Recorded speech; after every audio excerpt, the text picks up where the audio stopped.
Because in 2001, Disney did exactly that. Radio Disney's Music Mix Studio came bundled in my breakfast almost 25 years ago, and I never forgot it. Mostly because it's inspiringly bad. 11-year-old me was never able to figure this software out. So I bought a fresh copy and I'm firing it back up to see if I can actually make something with it now. And if I survive that, I'll bring the creation into modern recording software to see if I can make it sound not terrible. Can I turn these clunky, soulless Radio Disney loops into something actually listenable? Or is this where creativity goes to die? The early 2000s were a golden age of random software in cereal boxes. You'd pour a bowl of Frosted Flakes, and instead of a toy, you'd find an AOL disc or a demo for jumpstart typing. Or in this case, a bootleg-looking music production suite featuring Mickey Mouse and Radio Disney branding. It said I could make my own music videos, which was kind of a lie, but more on that later. And I could email them to fans.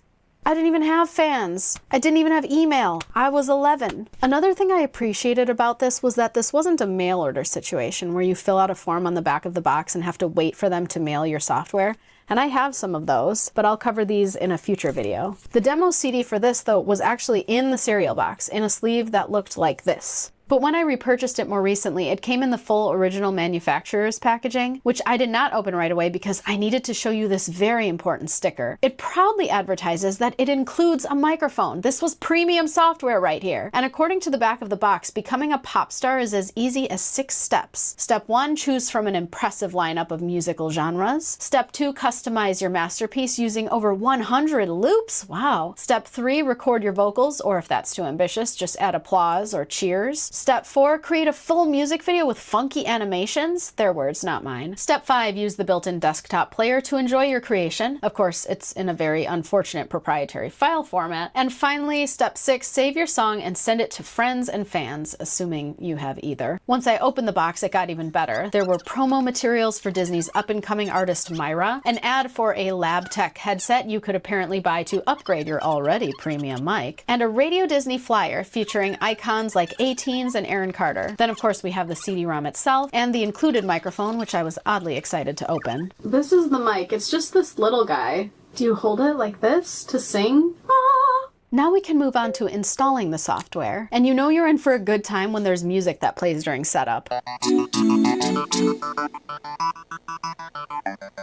Then we can just breeze through this part. I don't read anything anyway. And of course we need to restart the computer. And then we can start up the program. And this is the first screen that I'm greeted with. Okay, so it's not incredibly clear, but this is the load or save screen. Apparently we get 20 slots.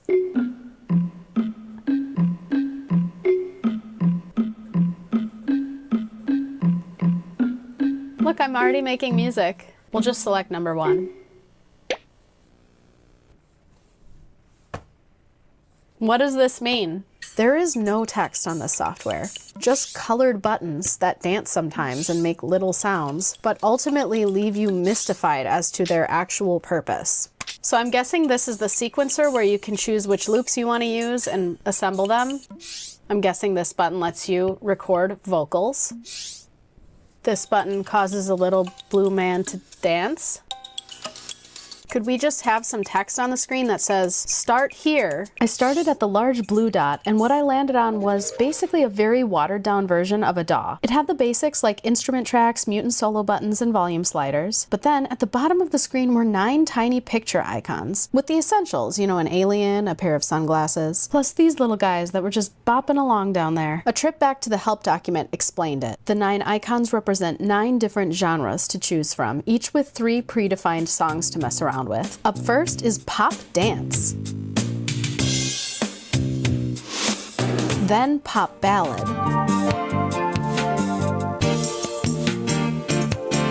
techno, rap, rock, blues,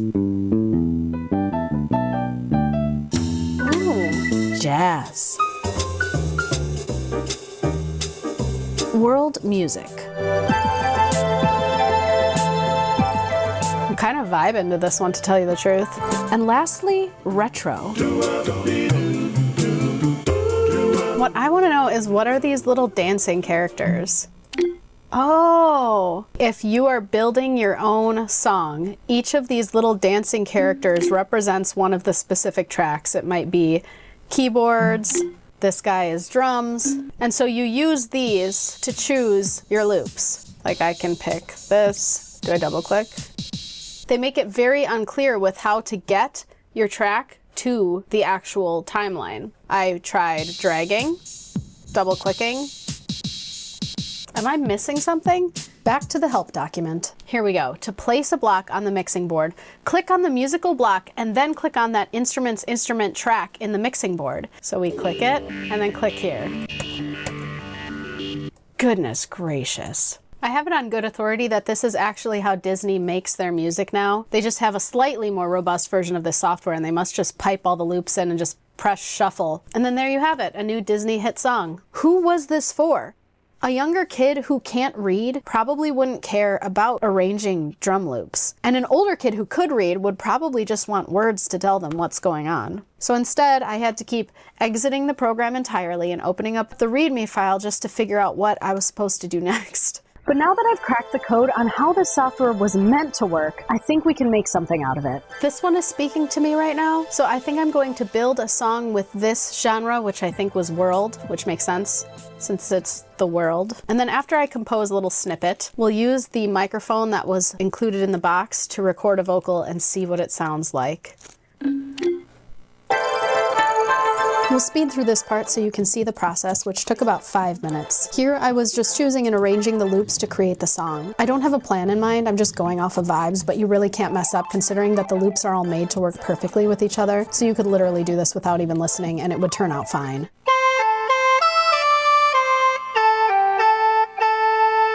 That can be the end. So now it was time to leave the track builder and head over to the vocal recorder. I need some lyrics to sing. What does this sound like? I'm getting water. You're at the whim of the earth and the universe. I listened to the song a few times and then left to pop open Notepad and write a melody and some lyrics. Rushing with the waves, tired of all your games. It took a few minutes to iron out the words and melody, but then I was ready to move on and record the vocals. Full disclosure, I did do 4 takes before I landed on the one that I kept, which I wasn't really happy with anyway, but then I decided it was time to move on. All right, let's record this mess.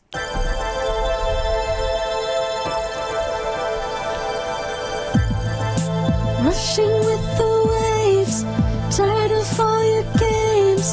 Now it's time to let go. It's time to react. There's no holding back. Universe unite. Now I gotta hear some of the effects. Rushing with the waves, tired of all your games. Some of them don't seem to work. Now it's time to let go. Rushing with the waves. Side note, there are actually more effects, but you have to download them after purchase from the Radio Disney Music Mix Studio website. I'll check after this, but I can almost guarantee you that website is long gone, so we won't be able to access those effects. So now let's go to the third tab. What was the third tab? Let's just open up the help document real quick. So these little guys, the mini balls, lets you pick like background colors. So this is basically where you're supposed to make your music video. And I say music video with very heavy quotation marks because it's definitely not an editor by any stretch of the imagination. You just pick some random animations, have them dance around on the screen, maybe toss in some goofy sound effects while your song plays in the background, and that's it. Congratulations, you're a director. And after you're done, you can export your masterpiece to share with friends, assuming of course that your friends also happen to own this exact software. Save as type Radio Disney email music files, because it only plays through the proprietary Radio Disney desktop player. So hopefully your friends ate the same cereal that you did. Here's a little sample of what we ended up with. Go.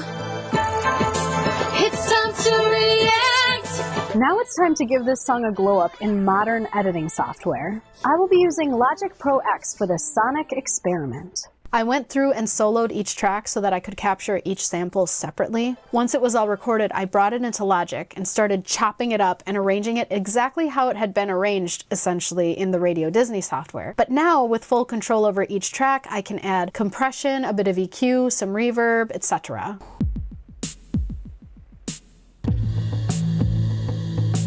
I'm taking this synth and I'm adding a Neural DSP plugin, which is the Corey Wong plugin, to add like a shimmer effect because I think it really opens and brightens it up.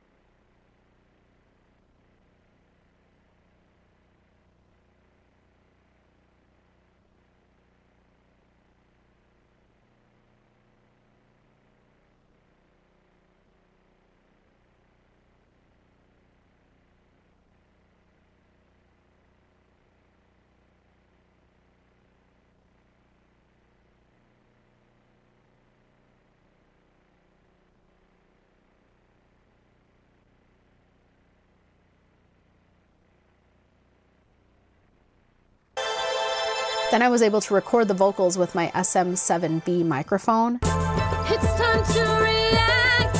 There's no holding back. And after I captured all of the vocals, I went through and added some pitch correction, EQ, compression. I didn't want to spend hours on this, so finally I had to call it quits. And let's listen to the finished result.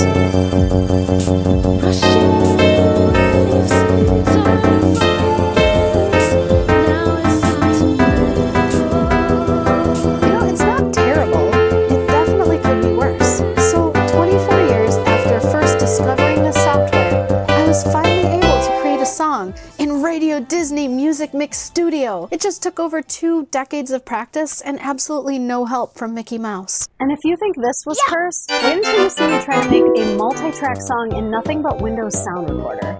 It's like trying to edit audio with a rock. Thanks for watching!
All right, everybody, today we are back going on my infected laptop, then proceeding to go on the internet and try to find as many scams as we possibly can on the entire internet. It is time. I realized I haven't done one of these since 2024. That is insane. So I'm gonna act like your grandma, completely oblivious to any kind of scam online, right? We really don't have enough viruses on this computer, man. We need to get more. I'm gonna do a scan right now.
When I was a kid, the idea of making my own Mario game was such a cool concept. I remember downloading Super Mario Bros. X on my family computer and trying to make my own levels. I didn't understand it in the slightest, but I mean, hey, the effort was there for an 11-year-old. And when Mario Maker came out, it was quite literally one of the coolest games of all time. And then Mario Maker 2 came out, and that was a game too. Mario Maker's existence shows that making your own Mario game wasn't just a dream that I had as a kid, but so many other people had too. And that's where fan games come into play. There are so many fan games that were just made by kids who wanted to make their own Mario game. Now, some are of questionable quality. I mean, just go to the Game Jolt New tab, you're gonna see some crazy stuff. But there are some truly incredible Mario fan games out there. The dedication and talent you have to make a whole-ass Mario game for zero profit is commendable. And also Psycho Waluigi, which isn't really about Mario himself, but is definitely still one of my favorite fan games. So today, I'm gonna shed some light on a itty-bitty little Mario fan game,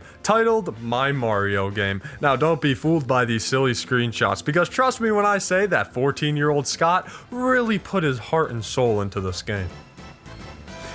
Okay, I lied. It's a horror game. You got me. As much as I want to go for a fake out video and then like 10 minutes in be like, ooh, surprise, it's actually scary, I just don't have it in me. My Mario Game is a Mario horror game made by No Stud Entertainment, who's actually featured on this channel before. They made the Sonic horror game Sonic and Sega Bootleg Collection, which was a fake Sonic bootleg collection about like, I think it was a dead fox? I don't know. It was a cool creepypasta game and it had So Mario. What else could you ask for?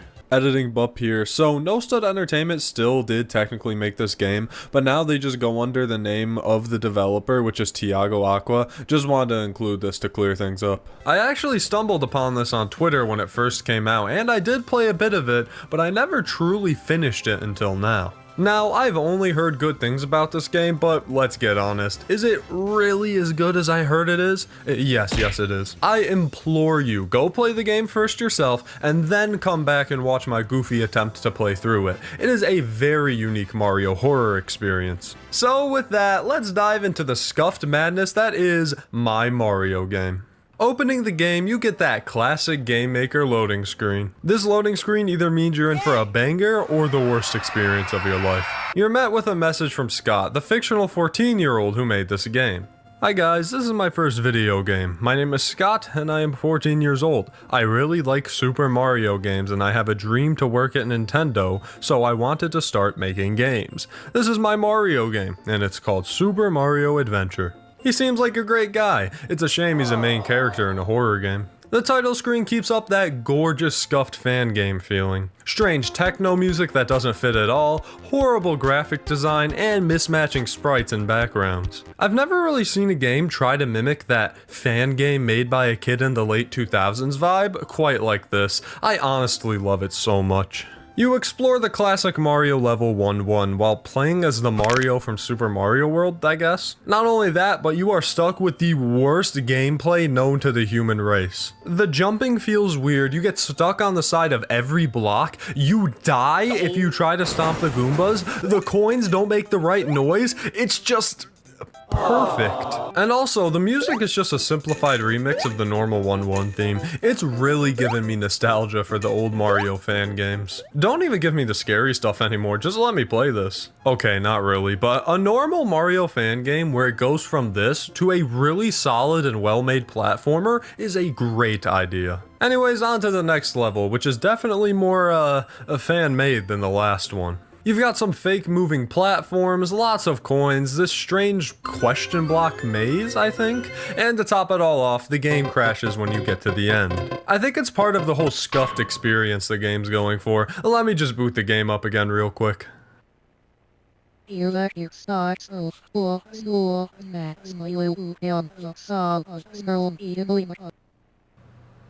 really just should have bought some gamer subs using code TOBUP at checkout for 10% off of his entire order. I'm telling you now that if this kid tried good, this would have never happened in the first place. Caffeine free, of course. After that analog horror-ass encounter, the game just immediately transforms itself. From a random mess of Mario assets to an actually really well-made take on a Mario fan game. Also, it opened up the game twice for some reason, and it took me like a whole minute to realize what was going on. Classic Toad Bump moment. Hit that subscribe button if you agree. You also have a control screen now where it says you need to hit shift to sprint sometimes. I don't think that's good. It's very Mario All-Stars feeling. Well, I mean, I guess their backgrounds and stuff are used from Mario All-Stars, but you know what I mean. This is just a pretty standard Mario romp, except you still can't hit the question blocks. Also, you can double jump and do a spin, which the spin was unironically one of the most useful additions to the gameplay they could have added. After the 1-1 level, you go through the same second level as before, but this time it's just a bit more polished. It was also easier to get the coins this time because I wasn't being glued to every wall I went up against.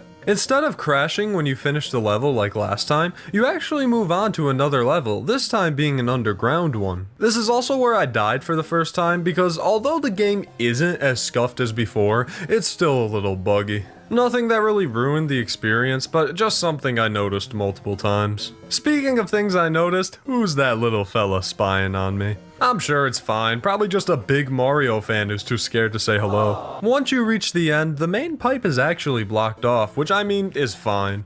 If you have a pulse and have played Mario before, you are obligated to go to the top of the level and look for warp zones. And thankfully, there's one right here.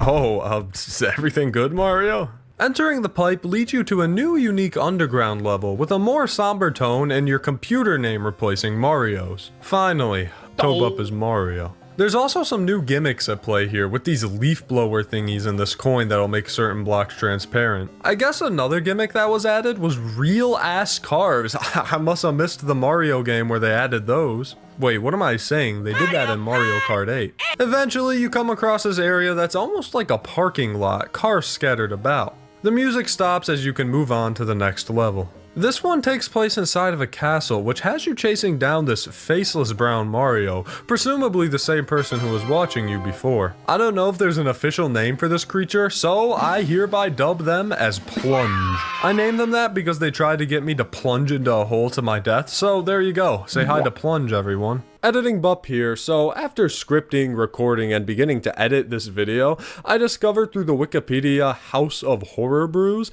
that this character does actually have an official name, and his name is Guilt. I do refer to him as Plunge throughout the entire video, and I probably will continue to, because I think that's a silly little nickname, but I just wanted to make it known that he does have an actual name, and even has official art, so yeah, pretty cool. Back to the video. Chasing Plunge, you get some more lore drops, which are likely from the perspective of Scott, the one who made this fictional fan game. At least that was my guess at the time, but bit of a spoiler, I was right.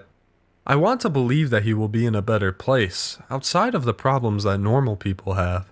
I'm not sure I should be here. I deserve something else. I felt what we always feel when someone dies, the sad awareness, now futile, of how little it would have cost us to be more loving.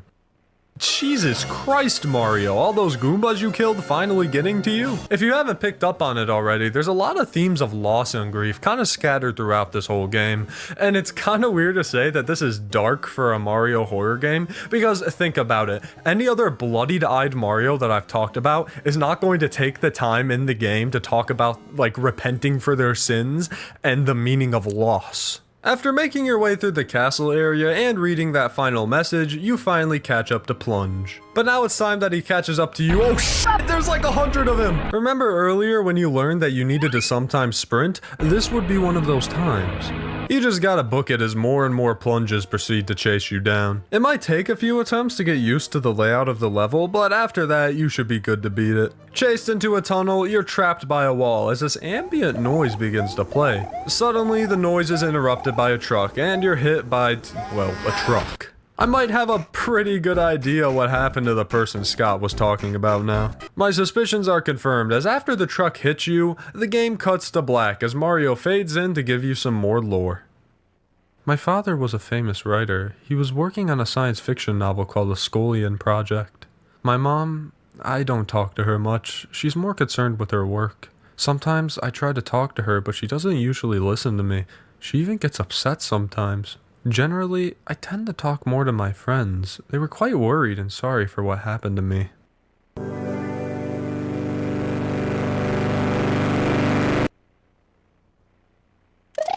Everything happened so fast that I couldn't react properly. After that very frightening scene, we can finally relax in a normal Mario level. Ah yes, I remember the iconic gore pits from Super Mario World. As you walk through this weird corpse-littered tunnel, you begin to see messages like "your fault" and other scary little quips on the wall. The music kicks up to this intense tune, and now you have to traverse this hellish dungeon. You just have to survive the onslaught of different areas and make it to the doors at the end. This includes climbing upward to avoid being crushed, some very out-of-place Goombas, and another encounter with the Plunge Horde from earlier. This all culminates in one big part of the game, the locked door. According to the game, to move forward you'll need to deliver the lie that you maintain and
face the guilt, otherwise you'll never be able to come out and accept it. A very strange way to say collect 5 keys, but hey, I'm here for it. There's 5 different paths you could take to grab a key, all with varying obstacles. One requires a lot of climbing, one has you grabbing that gray coin mentioned earlier, and one is a really annoying path including the leaf blowers. Also, there's a crashed car just kinda chilling here.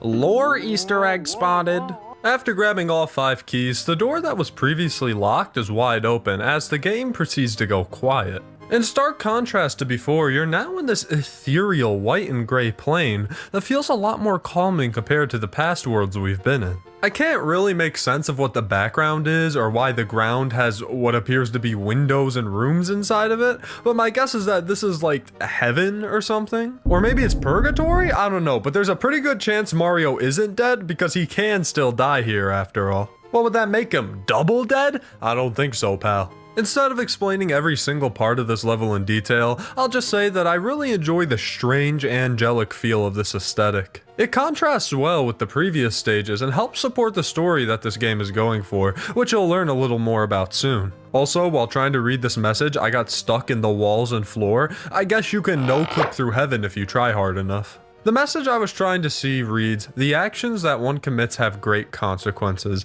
even those that are not violent." It's a shame the rest of the messages on the walls are just giant splatters now. Or maybe this is a secret Bendy and the Ink Machine prequel, who knows? Eventually the game returns to its scare factor as you eventually come across what looks like a corpse as the music cuts. You don't remember? You started this. Actually, I don't remember, you're right. Alright, now I guess I'm trapped in a room? Maybe it's bugged again. I'm sure if I stand still or something, then something will— oh god, Plunges of all fucking run for it! The world warps into this green dark mess as Plunge, or I guess Plunge Max now, begins chasing you. Messages will also flash on the screen, things like "your tantrums killed him" and "murderer." These messages show those themes of guilt again, but I'll make sure to lay all the story stuff out by the end. I won't lie, I died a ton doing this between the millions of plunges that were chasing me and me just trying to learn the level layout. I don't think this is necessarily a bad portion of the game. I think I just suck at anything that has to do with Mario. Through lots of deaths though, I managed to outrun the Italian assailants and run into a black screen.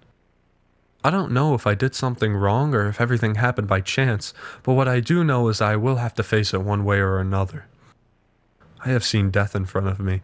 I have screamed and I have been confused, but I don't want to let myself be carried away by guilt because I don't even know if I deserve it.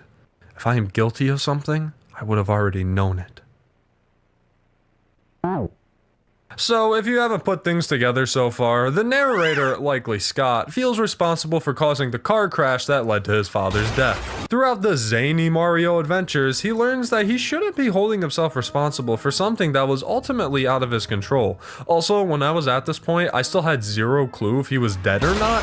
It's not clear till the end on that, but we'll get to it, don't you worry. Anyways, back to more ethereal planes, this time one that's out in space. There are these weird gooey plunges that walk around that you can actually defeat. I like the little noise they make when you defeat them, such a silly gloopy guy.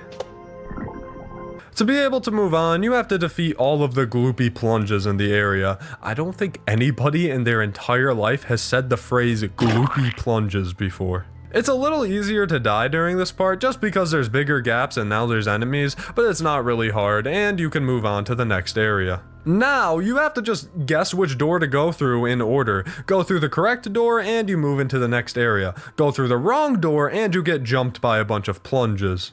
I hate it when that happens. Oh no, no, no, no, no, no, no, no! Besides a few enemies blocking the doors, there's no indications and it's really just a guessing game which one is right. Get it right 8 times in a row and you win. Exploring onward, more messages display. It'll be difficult to cope. Do you understand what I'm going through? It's not just the incident, all of this has left me marked for life. I have lost everything. All of this goes down while you chase yet another plunge through a small castle area. Eventually, you are once again trapped in a small room. Wonder what's gonna happen here? Oh, come on, you didn't need to count me down to my death. That's not cool at all. What the hell, asshole? Oh god, run! Plunge Max is back once again, and he chases you down in yet another level where you need to escape the horde. This one was a bit trickier because there was more opportunities to fall into a pit, but give me enough caffeine and time, I'll get it done. Outrunning the horde, you eventually come to a pipe which leads to another black screen, with more text explaining the story. Somebody is asking Scott questions, including how he survived the crash, and Scott answers in the only reasonable way, pulling out a scuffed driving game maker game. I mean, that's one way to answer the question, I guess. You now have to play a completely different game where you drive a car on the road and try to go for as long as possible. Also, you can destroy cop cars. 10 out of 10 game, best game I've ever played. After playing for a little while, the game cuts to black and now there's only one car on the road, yours. Scott tells about how the accident happened with his dad not paying attention at all, going insanely fast and eventually crashing into a pickup on the other side of the road. As we watch this unfold, a picture of Scott appears on the screen as screams and sirens can be heard. Is this still about Mario? More dialogue goes on about how an autopsy on Scott's dad revealed something that might alleviate Scott's guilt about what happened. We then get a whole ass report on his dad, including the details of the cause of death and factors leading to it. This concluded that the true cause of the crash was because his father was drunk, not because of Scott as Scott had previously thought. That's a pretty big bombshell just to drop like that. So of course we cut right back to Mario. This haunting music begins to play as the game transitions back into a Mario game, having you run past all of these silhouettes of Plunge in a darkened stage. After running for a while, you hit the end and meet back up with Plunge Max. The game wraps up at this point, so I'll just play the ending for you to see.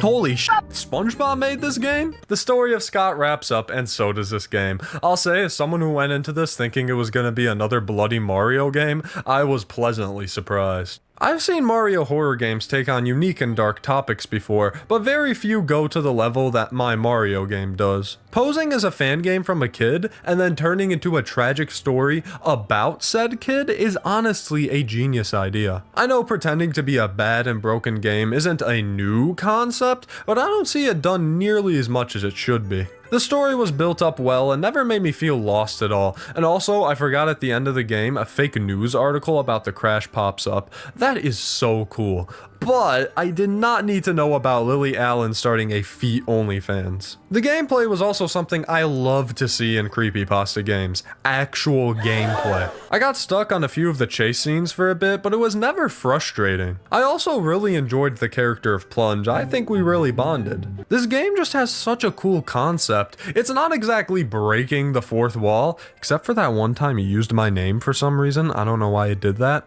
But integrating multiple games into one and using all of these different games to tell one big story is just so damn cool. I don't know if it was exactly scary. I mean, I did find that first scare we get with the kid talking kind of creepy, but I was never like terrified. Listen, I'm pretty numb to creepypasta games at this point, but I can totally see me being creeped out a bit playing this late at night. And besides the bugs or maybe a couple scenes I wasn't a fan of, this game was pretty damn good. I'd even go as far as to say it's one of my favorite Mario horror games. It definitely gets up there. Go check out Tiago Aqua's stuff and drop him a follow. Now, let's get a sequel to this game where Luigi feels guilty over stealing an old lady's purse. Oh, or where Wario has a gambling problem. Enough of that quality Mario horror game though. Creepypastas are supposed to be cliched as hell. Somebody give me some hyper-realistic blood. Stat.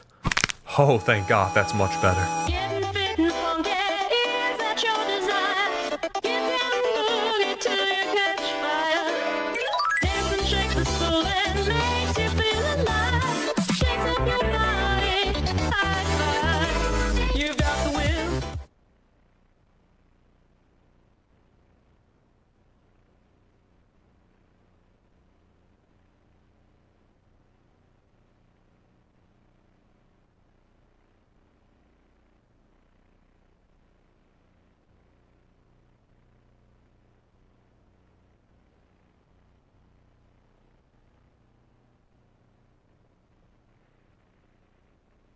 Get past the other sets of bars.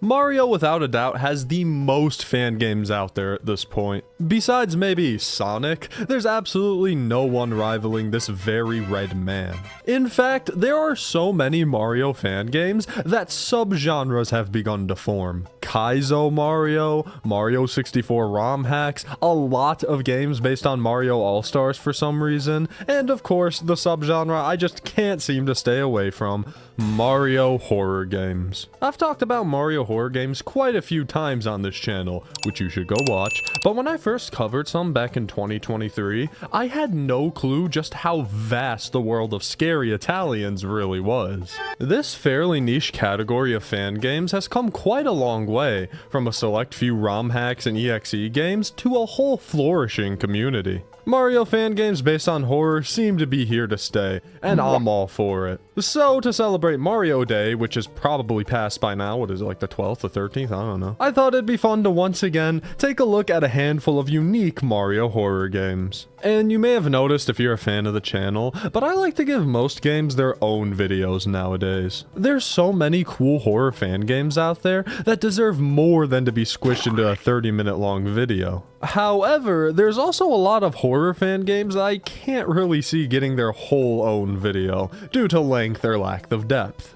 And that's where this video comes in. I've got 6 more Mario horror games picked out to play and discuss. 3 ROM hacks and 3 regular games. Balance things out, you know? I tried to pick some fairly interesting ones, so sorry to everyone who wanted me to cover like 3 remakes of Mario.exe. It ain't happening. I'm also not so sure if I'm gonna do another video like this again, at least for Mario. There's only so many times I can do the exact same video. I feel like a trilogy is a good place to cap it off for now. But hey, maybe I'll do something like rank all the Mario horror games one day or something. That'd be pretty cool. It would melt me into the pavement, but still pretty cool. Some of these games you may have heard of, some of them maybe you haven't, and some of these will scar you for life. So without further ado, let's get into the wacky, crazy, and downright kinda terrifying world of Mario horror games. And let's ease into this a bit by starting with one that you may already know about. Okay, I had to like triple check my channel, but I guess I've never fully talked about I Hate You before. And this is arguably one of the most popular Mario horror games out there. Hell, one of the most popular gaming creepypastas out there. Speaking of gaming, a quick announcement. Next month, I'm gonna be a guest at the video game convention, Midwest Gaming Classic. I may or may not be doing a silly little panel there too, so if you want to come see me ramble some more, or you just want to go to a cool convention where most people know what Bubsy is, come check it out. I'll be there from April 5th to April 6th. I'm not sponsored, but I'll leave the website's link in the description for more info. Back to the video. I Hate You was a creepypasta created by Slime Beast at some point in the mid-2010s. I can't find an exact date, but games were made about it starting in 2015, so let's go with 2015. It was supposed to be a parody of all those bad, haunted game creepypastas, where the author finds a hidden path in Mario World that's absolutely horrifying. I guess people didn't get the memo that it was a parody, me included. This image of melted Luigi haunted me. Fun fact, Slime Beast also wrote Abandoned by Disney, so they can write a good creepypasta, guys, don't you worry. Anyways, the story was popular enough to get 2 equally as popular fan games. There was a ROM hack made by Ursanio and an EXE game made by the Ohm guy. We'll be playing the ROM hack because it's just objectively better. The EXE version will be brought up again though. Unfortunately. The game starts up and yep, that's classic Super Mario World, alright. Such a great game. Ahead of its time, too. I mean, it even predicted websites. Why don't more people talk about that? I'm gonna do my best not to bring up the creepypasta much while talking about this game. I'm gonna try and treat it as its own entity. For all you know, this is just regular Super Mario World. Ignore the melted Luigi I showed you like a minute ago. After the intro, you're immediately thrown forward in the game to the level Sunken Ghost Ship. Everything's fairly normal, that is except for this blind boo blocking the pipe. Also, yes, before you ask, I did manage to die at least once here. Wouldn't be a Mario game if I didn't die to the easiest thing imaginable. You're forced to use the keyhole to beat the level, opening an alternate path on the map. It's just a shame that you don't get to enjoy finding this secret, as the alternative path is just hell. The now evil map opens up a new level for you, titled Oh God No. Does this imply that there's Christianity in the Mario universe? Wait, that's why they pray in Mario Party Jamboree. See, there's the rosary in Wario's hands. Plunging into your watery grave, the level starts with you trapped in a small tunnel. Eyeless boos watch on as you traverse straight through the darkened path. Wait, how the hell are they watching me?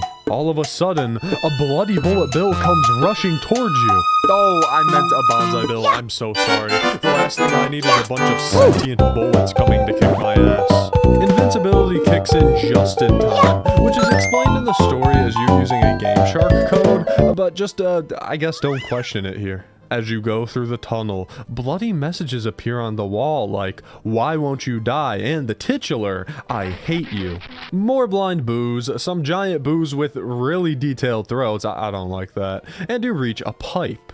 Now in a new area of the castle, a new tunnel with new challenges presents itself. This part is a breeze though, you know, with the whole you being a filthy cheater and everything. Forget whoever wrote that message before. I hate you now. Swim past some bloody thwomps, some Mario corpses, and you reach yet another pipe. I love these guys. They can't kill you, so they just kind of take a little swim with you. Nothing like splashing around with rotting corpses of your past lives. One last hallway separates you from the end, but next to the boss door is a really strange looking mushroom. I know I said I wouldn't mention the story much, but I do want to note that in the creepypasta, when the author comes across this mushroom, he says, and I quote, "I didn't touch that shit."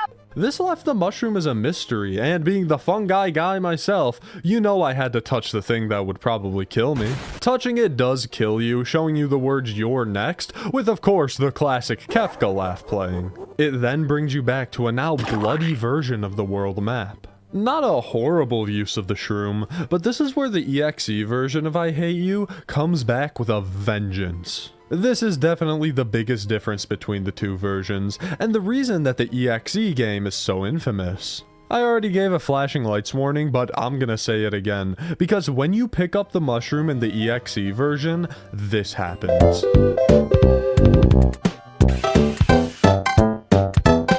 What the hell was that? Did I have a stroke? Did my life flash before my eyes? I really hope it didn't. It would be pretty damn sad if the highlights of my life were Jeff the Killer and Scary Mickey Mouse. You arrive at the final boss, none other than Luigi? Egads, my own brother! Luigi's pissed about, I don't know, being green or something, and decided to team up with Bowser, but he's tired of waiting. Health bars appear on screen as you now have to fight Luigi. This is the only real gameplay in I Hate You, and it's actually not too bad. His attacks all consist of different types of fire. It's pretty annoying at first, but if you can memorize the patterns, you can beat him pretty easily. Once defeated, Luigi slumps over onto the ground as you're given the cape power-up.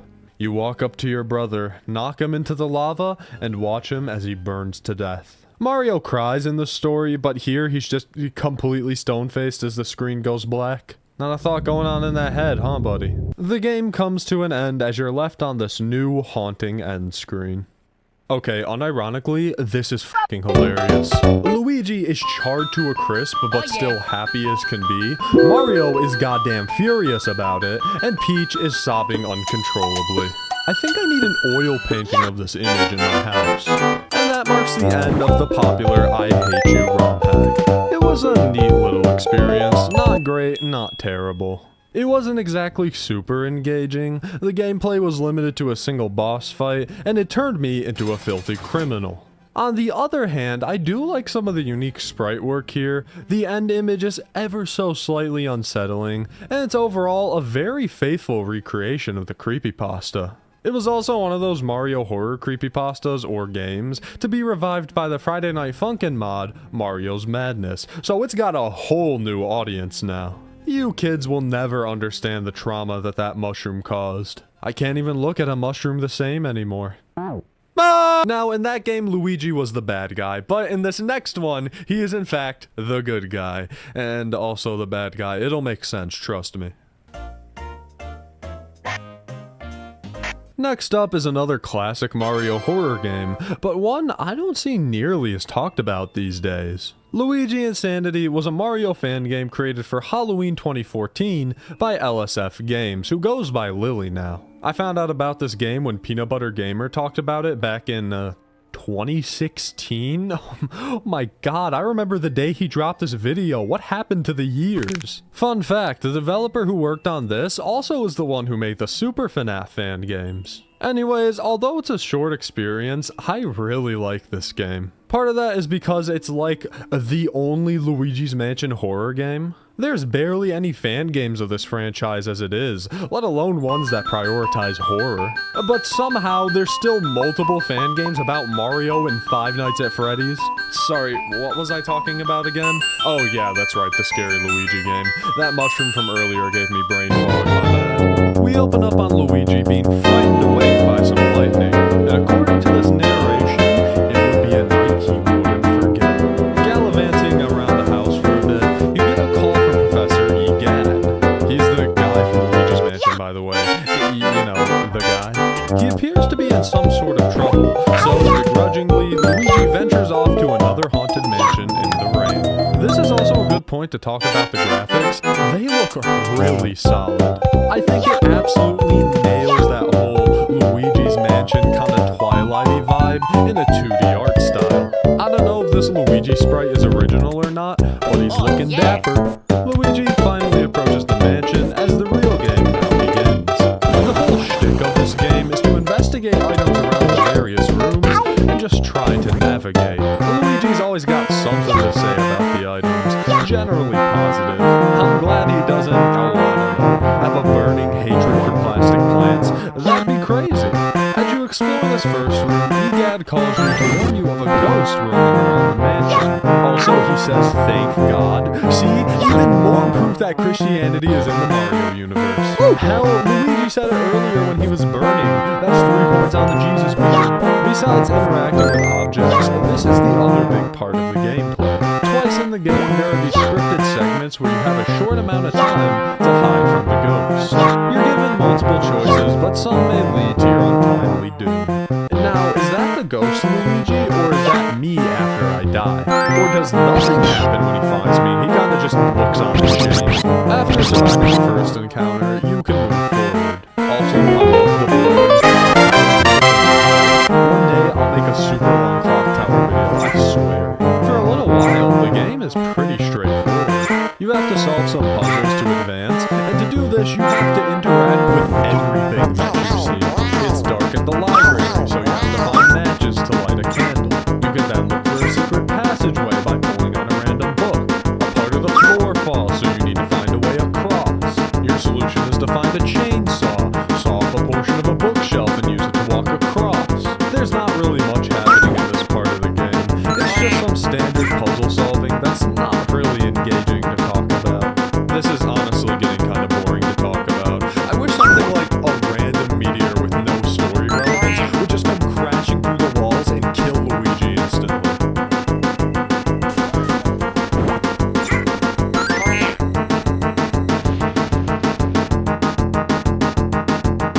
I didn't mean it. At some point, Luigi decides that he wants to fix a telescope, and when he does, he looks through to see a meteor getting closer and closer until it strikes the building. No, he doesn't die, I was just being silly. He does get a key though. Now, why does a random ass meteor strike the mansion? Who knows, it's cool, so I don't care. After all that hoopla, you could finally enter this locked room, which is the bathroom. Once again, you've gotta hide from the ghost Luigi, but this time, there's only 2 hiding spots, the bathtub and the toilet. Now, think logically here. The bathtub is the easiest hiding spot, hands down. All you gotta do is lay down and you're safe. Also, there's no way in hell I'm gonna skibbity hop my way into that toilet. Bathtub it is.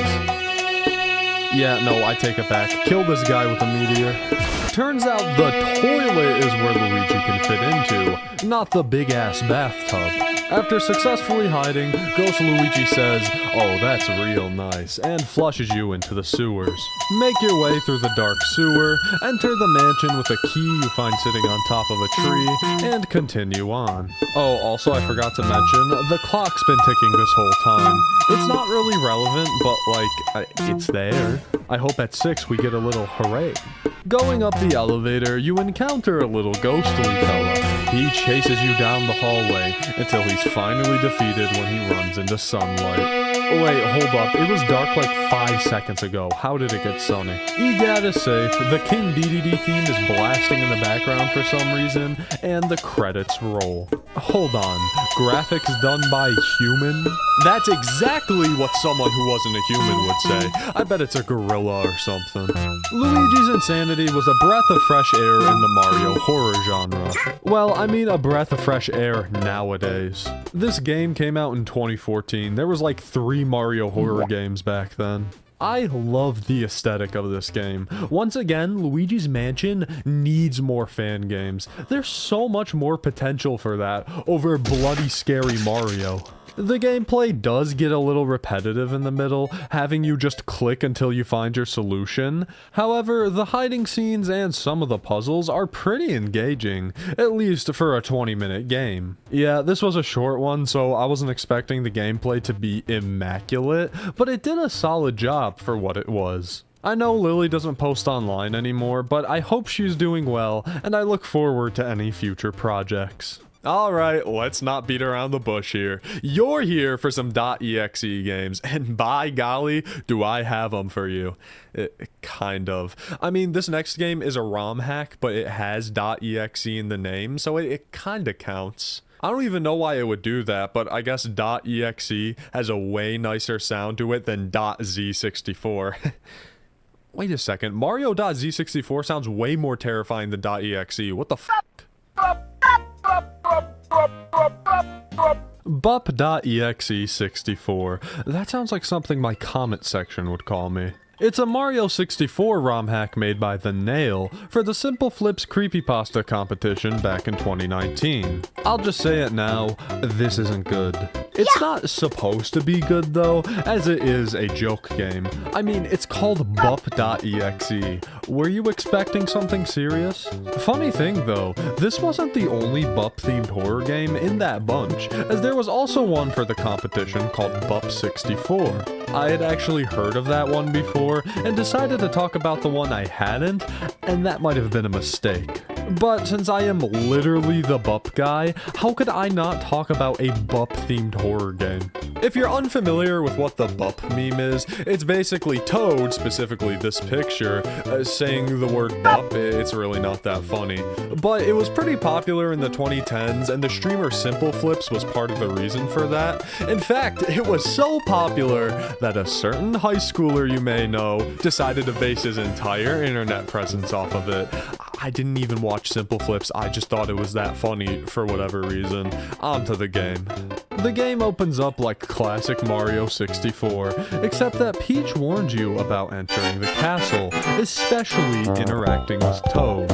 Mario is Mario though, and goes on ahead to her castle to see what's going on. Also, Lakitu just kinda wants to come with too. I get that he's technically forced to because of the whole camera mechanic, but I think it's sweet that he wants to help. Nothing's really out of the ordinary in the castle. Trying to interact with the doors will just tell you that you should talk to Toad. Talking to Toad, he asks Mario if he wants to see his secret little world. I'm not sure if I want to see that, buddy. Oh, who am I kidding? Secret little world, here I come!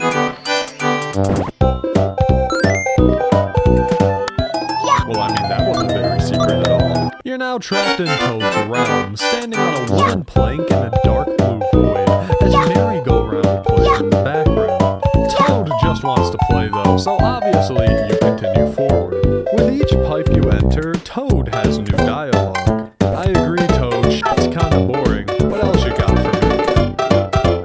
Alright, I'm messing with the floor, I can't lie. The floor, now draped in bups, Toad asks if it's beautiful. I am literally the worst person to ask that question. I am so biased here. The next pipe leads to the same floor, but with Bowser and his minions impaled on giant X. Apparently, Bowser had attacked the castle, and Toad was one of the ones to kill him.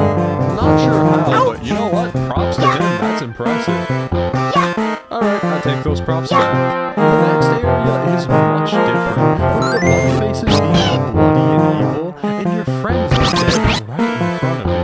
Oh, okay, that's why Toad isn't in the games anymore. He's dead. Toad explains that he got the and went on a rampage murdering everyone. Yoshi, Peach, the King of Kings, and even Luigi. Unfortunately for you, Toad wasn't just satisfied with them, as when you approach the last area, it's your turn. Toad says that the only thing that can end his bloodlust is a sacrifice, and for the sake of the kingdom, it needs to be you. With Big Toad watching over you, you hop into the pipe, fall into the evil white square, and the screen fades to that bloody puppet image. Or is he just really vain? I mean, it makes sense. How else would he have killed Bowser if he wasn't jacked out of his mind? And that marks the end of Bub64.exe. A short little romp that wasn't exactly good, but come on, I had to talk about it. There aren't many Toad horror games out there, let alone ones based on 6/12 of my name, so I wanted to talk about it. It also just goes to show the sheer variety of Mario horror content. We've come so far from Mario but executable file that we're starting to get some pretty out there concepts. Sure, it's not always great. This is a bad example because it's a parody game, but it really shows the creativity of this niche fan game scene. I love this game, and I hope it did well in the competition it was submitted for. Wait, only 8th place? Never mind, this game sucks. We don't tolerate losers on the Toad Bup channel.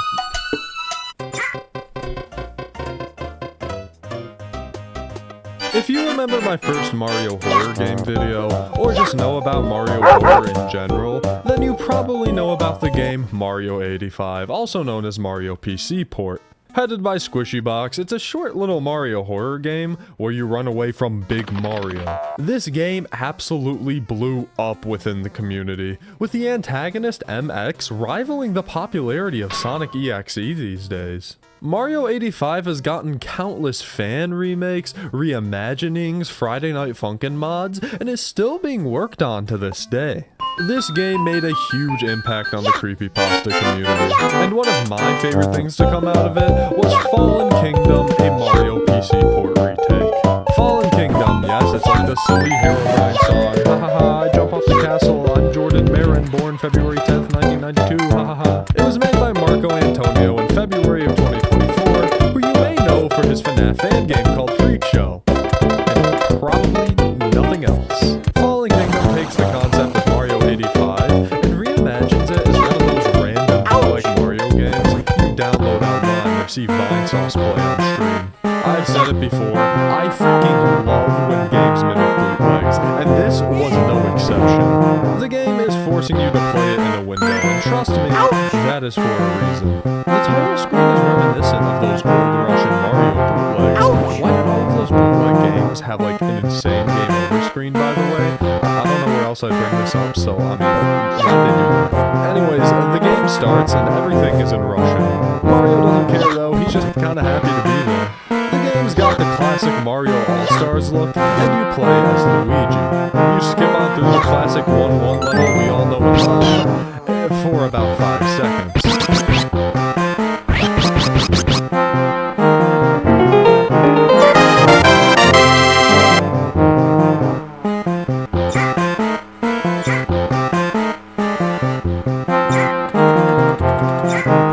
Yeah, no, that's cool. I didn't want to sleep tonight anyways.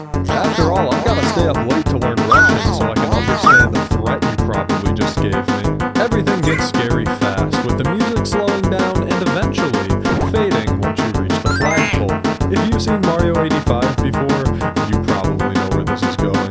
Mario decides to talk with the player as he emerges from the castle, and I'm not really sure what he's saying, but according to this YouTube video translating it, he's just happy you found him. Now, I might just be a little paranoid, but I'm not sure how much I trust that statement coming from MX himself.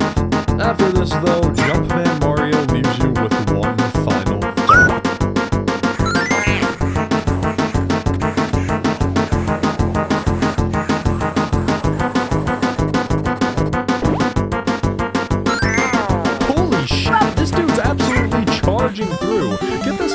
of a haunted EXE file and into the goddamn NFL.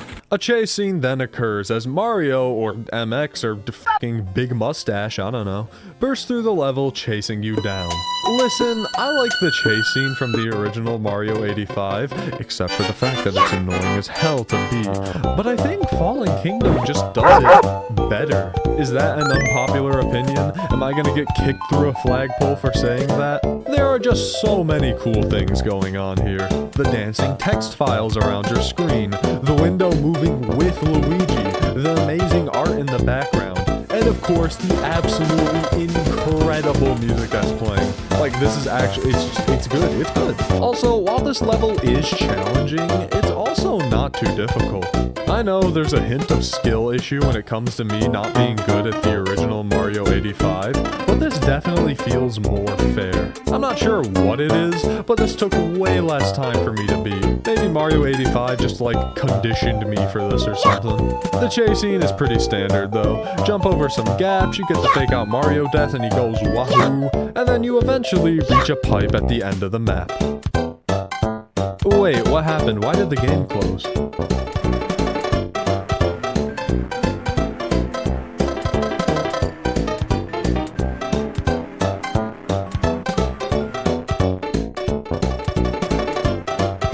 Is that Germa 985? The game crashes and Big Mustache appears on your desktop. He turns all sus and talks about how much fun he had playing with you. And apparently you set him free? And he's inside? Inside what? Jokes aside, this was genuinely scary the first time I witnessed it. I already knew that this was gonna happen on this playthrough, but it was still pretty unnerving. It's really cool to see a moment in a Mario horror game